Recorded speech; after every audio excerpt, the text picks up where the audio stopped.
This video has 5 questions, all of which look at solving for x.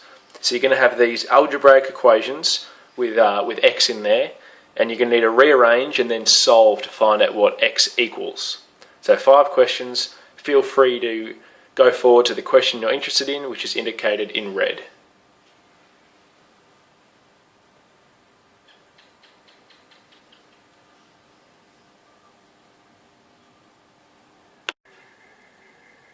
Question 10.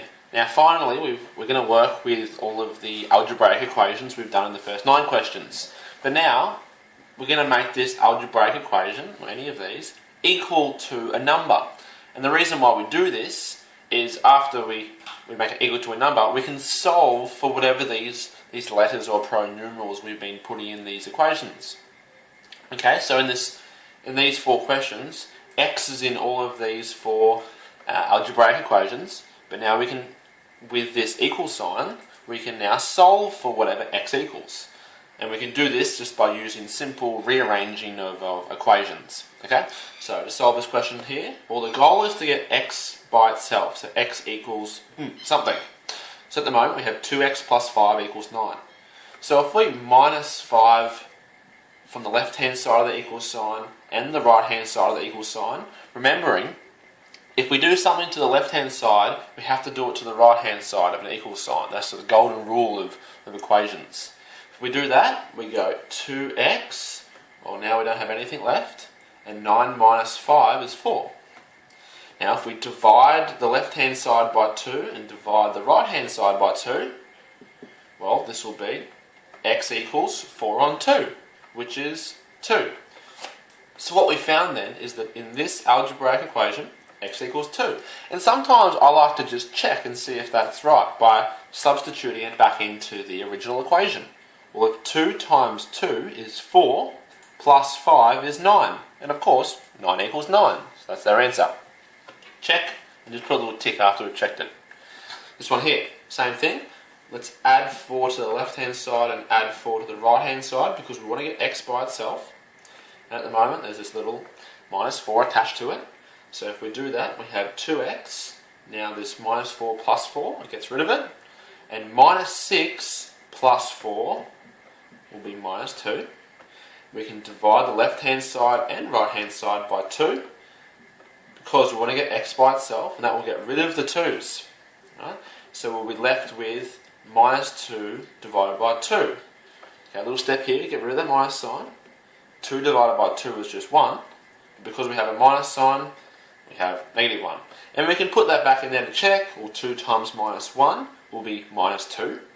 So minus 2 minus 4 will be minus 6. And that's our answer. Just put a little tick there. The third one. Now this is a little bit tough, but a little bit trickier, but let's just use the same steps. Well, firstly, I want to get x by itself. So let's just minus 3 to the left-hand side and minus 3 to the right. What we're doing there is we're getting rid of this plus 3.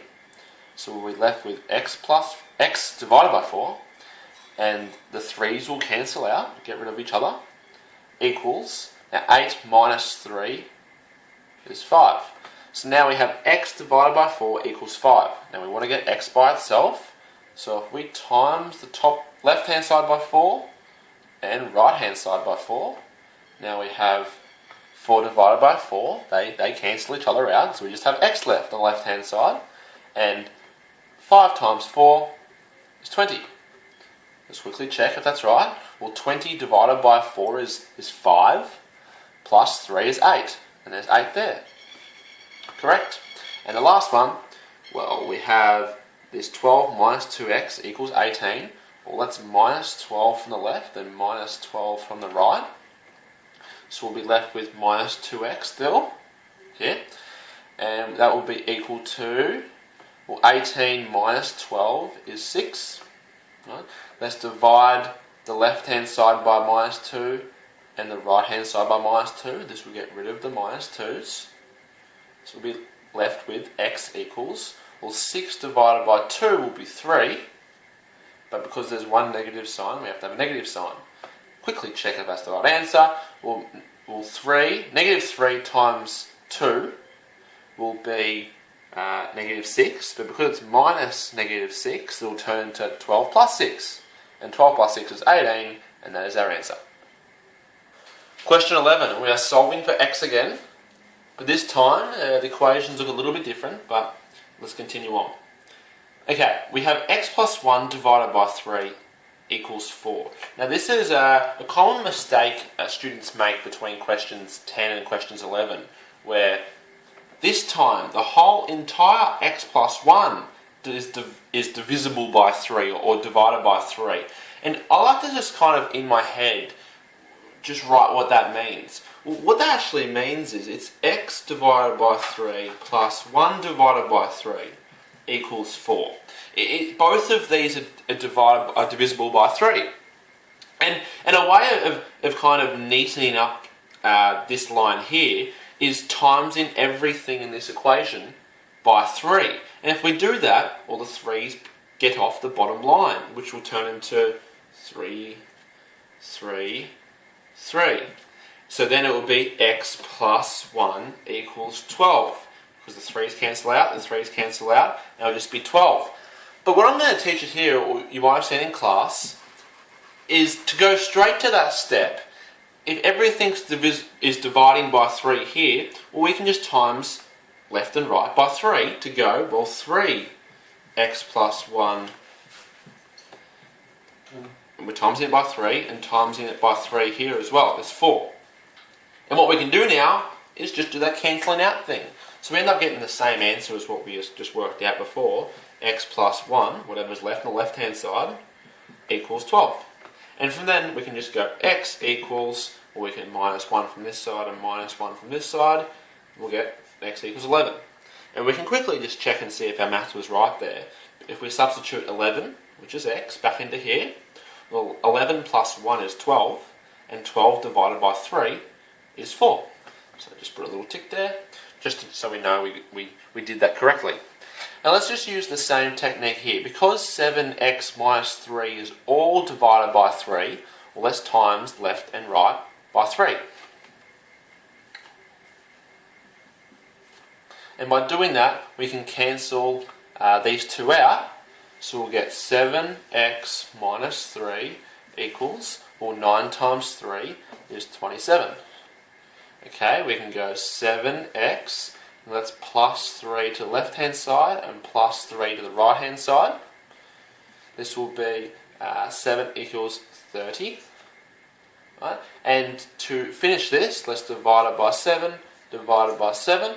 So our end answer, x equals, well, it's just going to be 30 divided by 7. And you can do that in the calculator if you want, but I noticed pretty quickly that this won't be an integer answer. What I mean by integer, it won't be 1, 2, 3, 4 or 5 because 28 over 7 would be 4 and 35 over 7 would be 5. So I like to leave it as a fraction, and that's its simplest form because 7 is a prime number. So this is our answer for that question. Question 12, we're solving for x again, but now we're going to have to use the expanding technique we did in earlier questions to first get x in a position where we can start doing things. Or, actually we might not need to, because there's another technique we can do here, because at the moment we have 2 in bracket, x plus 3 equals to 6. So there's actually multiple ways you could do this, but I'm actually going to use the expanding technique. So to expand this will become 2x plus 6, right, do each element, equals 11. Okay, we want to get x by itself, so we can go minus 6, so we can go 2x equals, now 11 minus 6 is 5. And to get our final answer here, we can go x, or we can divide left and right hand sides by 2. So we've got 2x divided by 2 equals 5 divided by 2. And the reason why we do that is the 2's cancel out each other, because 2 divided by 2 is 1. And x will equal, well, 5 divided by 2, or 5 on 2. This can be written as 2.5 or 2.5, but I like the answer as 5 on 2. And we can just quickly check if 2.5 seems right here by putting it back into here. Well, 2.5 plus 3 is going to be 5.5. And if you want to double 5.5, or 2 times 5.5, we get 11. So that's why this is our little correct answer. And the second one here, let's expand first. Well, 5 times 3 is 15, and 5 times negative 2x will be minus 10x. This will equal 6. Okay, we want to get x by itself. So I'm going to minus 15 minus 15. So now we have negative 10x equals, so 6 minus 15. That will be minus 9.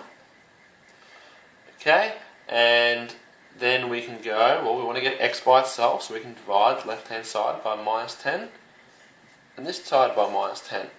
So our answer will be x equals, well, these cancel out, we're going to get minus 9 on minus 10. Now, if minus sign on a minus sign turns into a positive number, so our answer there is 9 on 10. And this might be able to be simplified, but no numbers that go into 9 go into 10. So this is our final answer. And to check this one, it might be a little bit tricky. So I think let's just say this is correct for now. Question 13. We are solving for x again, but let's just go ahead and solve this using our techniques. Well, at the moment, we just have x plus 4 in its brackets, but there's no number in front of the brackets here, so those brackets actually are a little bit pointless because they only usually come into the equation when there's a number in front. So I'm going to rewrite this as just x plus 4 plus 2x equals 7. Now I know it's the same, but I've just got rid of the brackets to make it a little easier in my eyes. So x plus 2x is 3x. So 3x plus 4 equals 7. Now, I want to take away 4 on the left-hand side and take away 4 on the right-hand side to get rid of this. So we're left with 3x.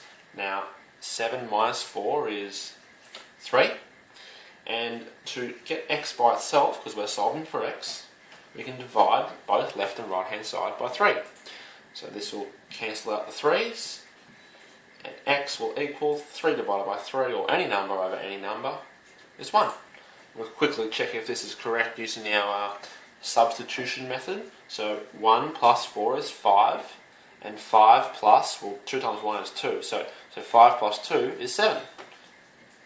You beauty.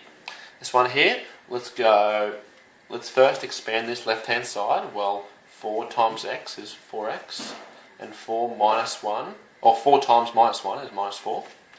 And we're left with plus x minus 1 equals 0. We have 4x plus x, so 5x. And minus 4 minus 1 is minus 5. And this will equal 0. Okay, let's add 5 to get rid of this number here. So we're still left with 5x, and this will equal 0 plus 5 is 5. And to finally get x by itself, we need to sort of get rid of this number, so we can divide both left and right hand side by 5. So we get x equals 5 divided by 5 is 1. So notice here, let's quickly just check first. 1 minus 1, 1 minus 1 is 0, so 4 times 0 is 0. Plus 1 is 1, minus 1 is back to 0, which is our answer, so that's correct. So notice here, both the answers are x equals 1. Question 14, we're solving for x, and to be honest, these sort of questions are my favourite type of questions because they're using the same techniques we keep on using, but they're always towards the end of tests, and they're often worth quite a lot of marks because now we have x's on the left-hand side and on the right-hand side, so this must be really hard, but it's actually just using the same techniques that we keep on doing. So these are my favourite questions, and I'll show you how I solve these. So we're solving for x. So firstly, I notice that we're going to have to expand this left-hand side. So we'll go 5 times x is 5x, and 5 times negative 2, so this will be minus 10. And we still write what was left on the right-hand side. So now, we have 5x minus 10 on the left-hand side. This is equal to 2x minus 13.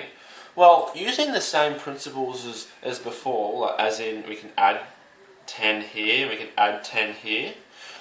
I'm going to do this in one step. We can also bring this 2x onto this side by minusing 2x on this side and minusing 2x on this side. So I did that whole thing in one step, but I find that quite easy to see in one step rather than two. So now we can go, well, 5x minus 2x is 3x, and because this has been cancelled out, this has been cancelled out, well, negative 13 plus 10 is just going to be negative 3. And in that one step, we've simplified it from quite an ugly looking equation to a really easy one. Because we can divide both left and right hand sides by 3 and get our answer as x equals, well, this is going to be negative 1. So notice how that question wasn't as hard as it looked. And I do like to just check it just in case. So minus 1 back in here, well, minus 1 minus 2 will be minus 3. So 5 times minus 3 is going to be negative 15. So I'm just going to put that at the top and just check it with the right hand side. Well, 2 times negative 1 is negative 2, and negative 2 minus 13 is minus 15. So as the left hand side equals the right hand side, we can put a little tick here and we know we've solved for x correctly. Okay, second question. This looks like an easy one. So let's just expand the left hand side. Well, 2x plus 10, 2 by the x, 2 by the 5. And let's just write the right hand side as it is. So maybe if you want, pause it here and try and solve the rest because you know how to do the step, but we're going to do very similar to over here. So give that a go. How I do that? Well, I want to get the x's on the left hand side and the numbers on the right hand side. And then I can get it into an answer form. So that's minus 10, but let's also minus x. So we can go, well, 2x minus x is just 1x. These cancel out. Now we're left with minus 4 minus 10. So that's minus 14. But we're already at our answer because we have x equals minus 14. So that wasn't too hard. Let's just quickly check. Well, minus 14 plus 5 will be minus 9. And 2 times minus 9 will be minus 18. And this side here we have minus 14 minus 4, which is minus 18. And as the left hand side equals the right hand side, we can put our tick, and there goes 2 easy questions.